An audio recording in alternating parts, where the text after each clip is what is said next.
Alright, a short break. That's how we like our breaks. Short. Sorry about that disconnection, game fans. What a bummer. I wanted to see Sepha fight it out. Granted, he was a little bit on the back foot, but, you know, we've seen Sepha come back from worse situations in this game. Particular Barrack Tiger comes to mind in a popular replay of yesteryear. So, let's see about game number 2. NTD, take us to the video!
Another special thanks to Linsky and Lethem for that coolio, super cool intro hype video to Sunday Night Fights. It's good to be back. We took a hiatus for many months, frustrated by that patch, but now we've got a new one and the metagame is fresh and COH is fun again and everybody's playing and the ladders are hot and active.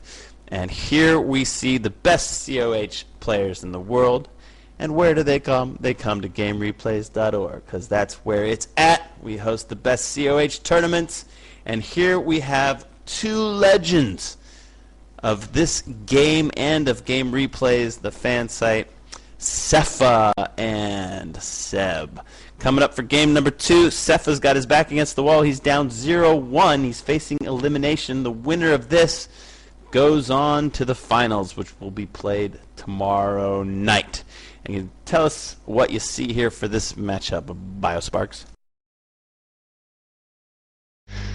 Well, I'm not a big fan of playing against Brits, especially after Dr. Horse beat me so quickly with them as well, but it's most likely going to be pretty much a predictable either like 5 Pyro to half track or something or other, like 7 Pyros to half track, or we could see like a more typical tier 1 to tier 2, but other than that everything should be expected and nothing like, I don't expect anything to suddenly like jump out and amaze me. Alright, well, Sepha has been playing opposing fronts factions throughout this tournament, so he was in a losing effort when he was disconnected from Game 1 as Panzer Elite, so now we're going to see how his British will do against Seb, who is highly respected as one of the best players in the game, dominated one of the recent 1v1 tournaments, I think the last one on the official patch, or perhaps not. I was out of it for a while there, but Seb and Sepha, their names sound very much alike, especially if you say Seb and Seph. So I'll try to say Sepha. We're paused at 5 seconds. Let's get this thing a rocking and a rolling. I'm going to unpause in 5, 4, 3, 2, 1, unpause. 6, 7, 8, 9, 10. Nice manner from EpsilonSeb. Good luck. Have fun. Combat Pioneers, ready. Seph is busy warming up his micro. Does not respond. He's building a lieutenant. We're right in the thick of it now, Pioneers. Yeah, we have a 4 Pioneers start from Seb, so I'm guessing it's probably going to be It could actually be a 4 Pio tier 1 start by the looks of it, because there isn't a 5th one queued up, so that's my prediction at the moment.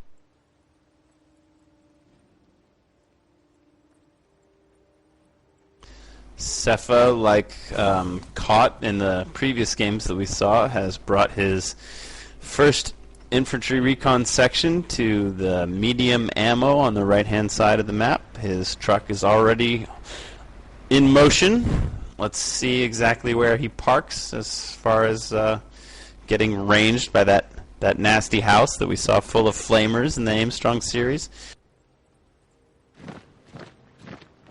His lieutenant has gone to the left-hand side of the map, which is interesting.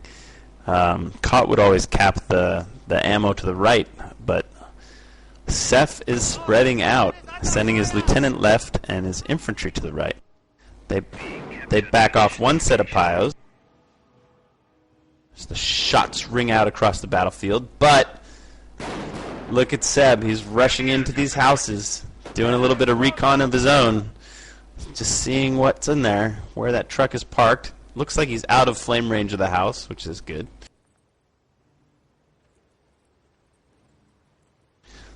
Those are the worker scouts. I know a game where you send early workers to scout the enemy base.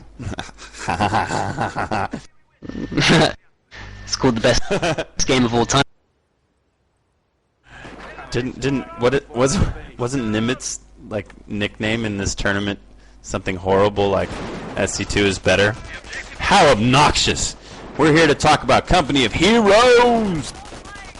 It's actually quite a funny story behind that, because there's a guy called AUS Ownage, I'm guessing that's like Australia Ownage, and he had the same name, StarCraft 2 is better, and he ended up getting banned by Relic, so I'm guessing it's pretty ballsy that Nimitz tried it during tournament time, because just imagine if he got banned when he was supposed to be playing tournament game. That could be the most hilarious ban log ever, you know, like a reason. He says, oh, yikes, MG kills the lieutenant. He took way too much damage in that fight with the Pios by the strap point, and then he paid with his life. And every Brit player or non-Brit player knows that losing your lieutenant is a major setback. It looks like he's going for like an early base pin, which is like... But it's actually pretty good, since as long as you don't overextend and you're comfortable with how you're playing yourself, you can pretty much put the Brit player under so much pressure early on that if you can decap the points that he's got as well with the Pios around the map as well, and then while he's concentrating on defending his base, then you can actually transition into something very powerful.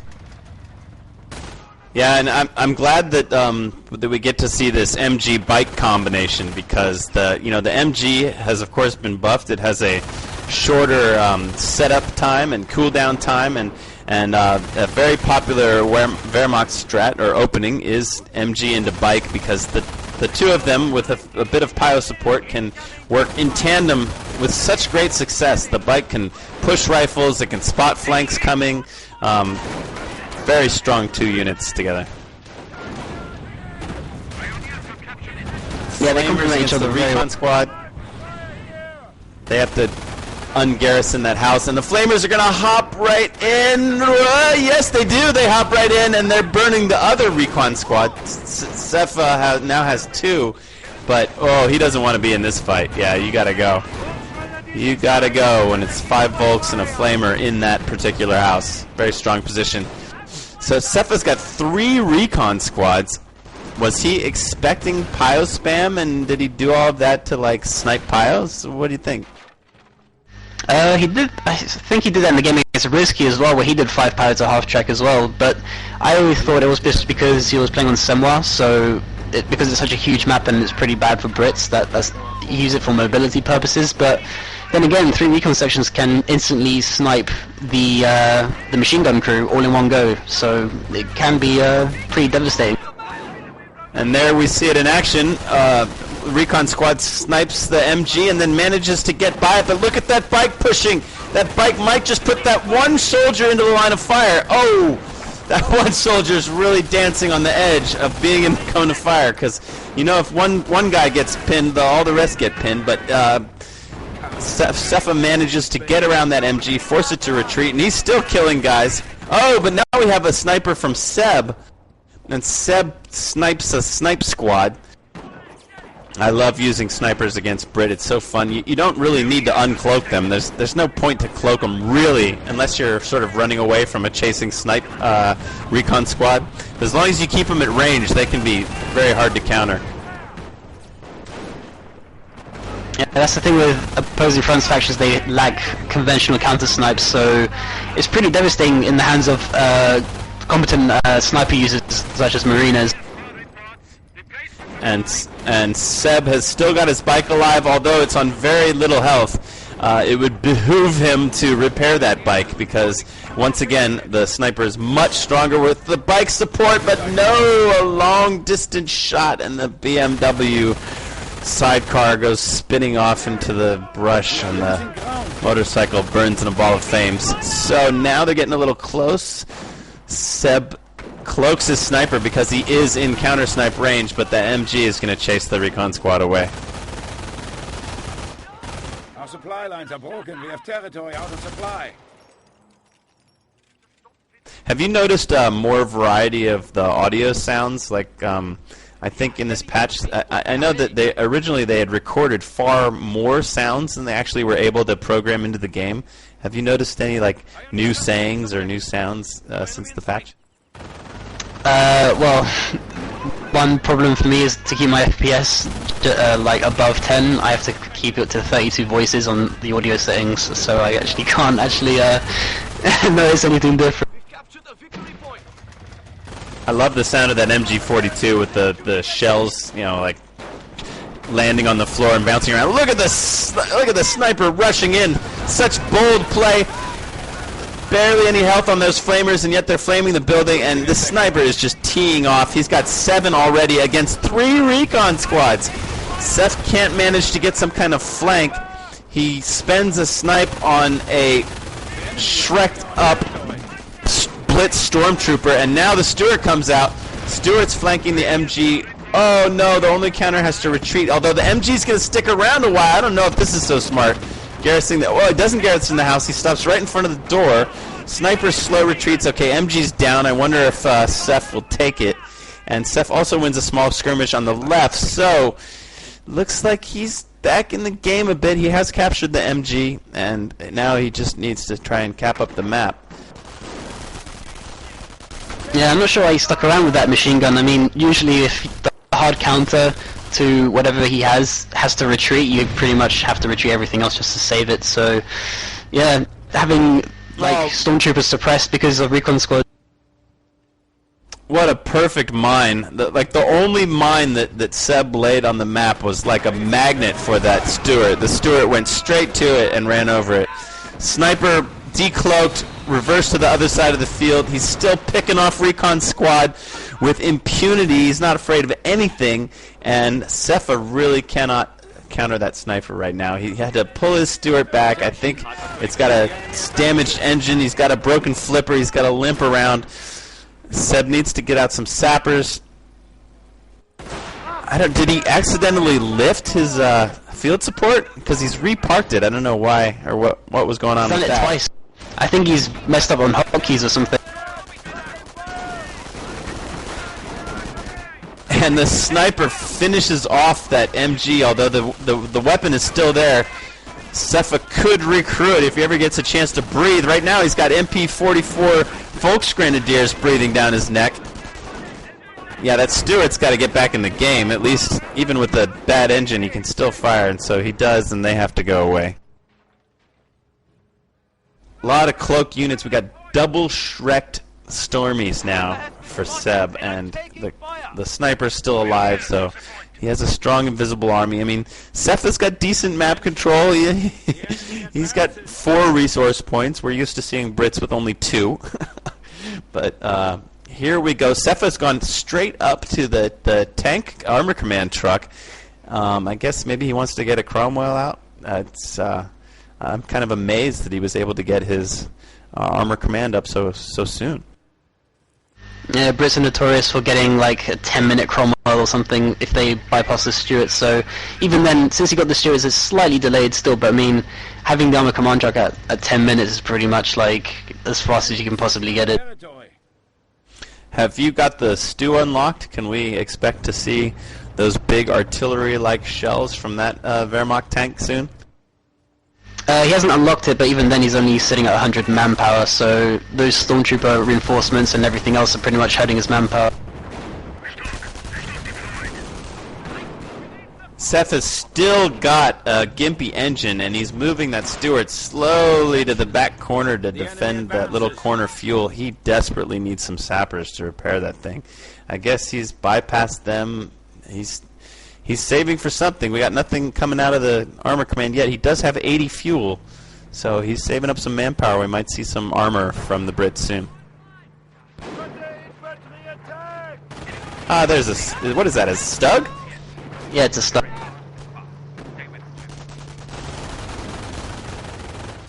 Let's go! Get up! Funniest little tank, isn't it? Looks like somebody stepped on it. Like it was a Tiger, and then someone stepped on it, and now it's just a Stug. It's funny how some World War II nerds will be like, it's not a tank, it's an assault gun. Yeah, right. A mobile assault gun.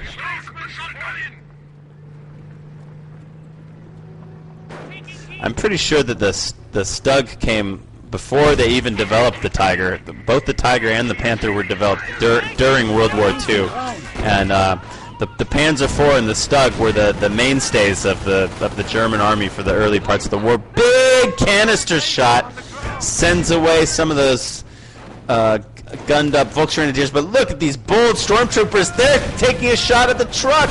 They want, and the Stug gets it. The command truck is gone. Just as the Cromwell comes out, too late to save his truck.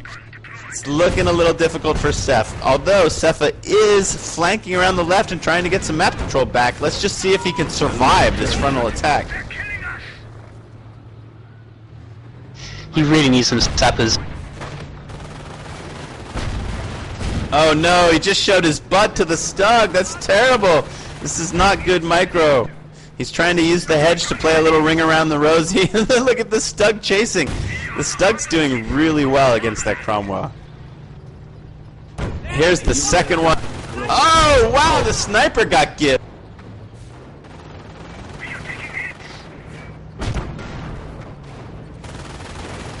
Yeah, this is looking really bad. Seb is just throwing his units at the Brit base. He wants that Cromwell down. Oh, and finally, it's the front shot that takes it down. Sends it to tank heaven or tank hell. It's a burning ball of fire. And Seph goes mad GG, and he is out of tournament number 19. He's complaining that he couldn't counter that sniper. Seb's saying, yeah, I know I have the same problems as Brit. I think the moral of the story is don't play Brits. Yeah, perhaps. We saw them get their asses handed to them 3 times tonight on Langres. Replay's still not quite over yet. Don't know if Seph wants to talk about something or what, but this sets up a very exciting final for Monday night. We're going to see 2 former 1v1 tournament winners, 2 recent former winners, Seb and Armstrong, in the best of 5 finals, where there will be multiple maps, not just Langres, hopefully. I'm not quite sure how Bud has organized it. There goes the armor truck. Sappers come out. They're a day late and $1 short. And I don't know why Seph hasn't quit yet. Yeah, most people call that bad manners. He's moving his units around. It's not like he's AFK. He's still controlling his guys. One of the things I usually hate is when I'm playing on ladder and I completely dominate someone and they go GG and then they still play and I play bad because I expected them to leave.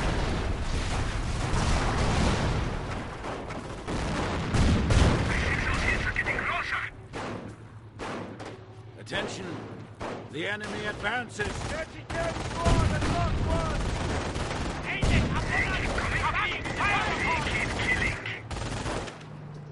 This is going to be a win by annihilation at some point. Yeah, this is really difficult to watch. It's a bit, I don't know. Seph got a lot of votes in the polls. He's a really loved player. His replays almost always go popular, and it's just kind of strange to see this situation where he already GG'd. What is going on? Yeah, well, at the end of the day, warm-up players are supposed to beat Brits, especially on long grey. It's just too wide for Brits to do much. I'm not sure why, to be honest, in the semis, people have been choosing Brits on long grey. It's like not one of those maps where you'd probably want to do it, but I don't know. I guess I'm happy though, because not that he lost or anything, it's just because all the fanboys were like, Dr. Horse and Sepha final. I'm like, nah. We are losing territory. So he brought a new headquarters truck on that managed to weave its way through those 2 or 3 stugs that were guarding the truck entrance. Oh man, this is becoming like a Benny Hill here. Just cue the Benny Hill music. The command truck is running away from the 2 stugs. Man, Speedgun is making moves so fast, it's like uncatchable. Oh my god.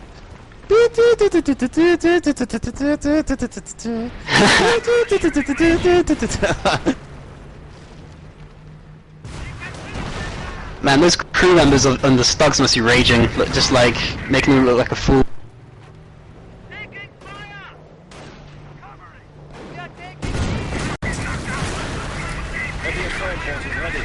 Well, I'm a bit speechless here. Finally, the playback just goes over all of a sudden. Oh, okay, all right, well.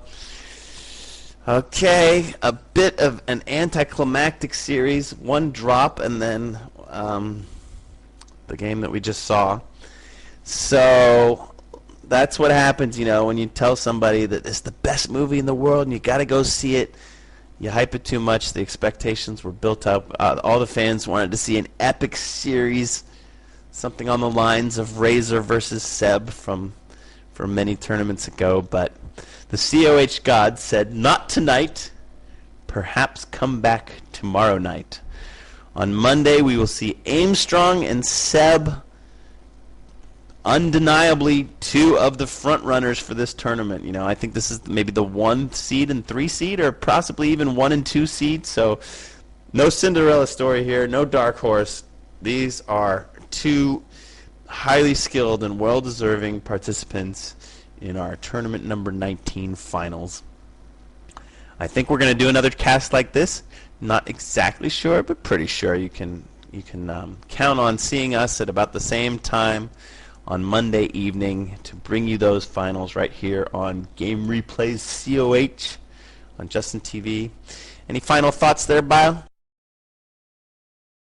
Well, people might be disappointed, and I can't see the chat right now, but I'm guessing there's some fanboys just crying about how bad this series was. But it's only the semi-finals, guys. The final is going to be, I'm sure it's going to be like, come on, it's Armstrong and Seb, like 2 really top-notch players. So everything that this series lacked is going to be made up like tenfold tomorrow. Yeah, I think we're in for a treat. It's going to be a best of 5, so hopefully we'll see a little bit better variety. As a fan of the game, of course, I would like to see it go deep into the 5 games. I hope they each get some punches in, and it's not some kind of 3-0 situation. But I wonder what if we'll see vanilla factions perhaps, because tonight it was all pretty much. It was either like PE versus Americans or Ware versus Brits. So that was the matchup we saw tonight, but maybe tomorrow we'll see something different. I wonder if they'll switch around depending on the maps and the positions and so forth. So I'm very much looking forward to it. And casting tonight with both you, Biosparks, and Yoink, with NTD doing excellent camera work, was a pleasure. I think we've got a very nice and cozy thing here. We've got a good thing going with SNF. I'm glad that we're back. I look forward to doing more shows. And I guess, Shout outs to Lethem for that great video, Linsky soundtrack, Lieutenant Rage for making all the artwork and splash screens.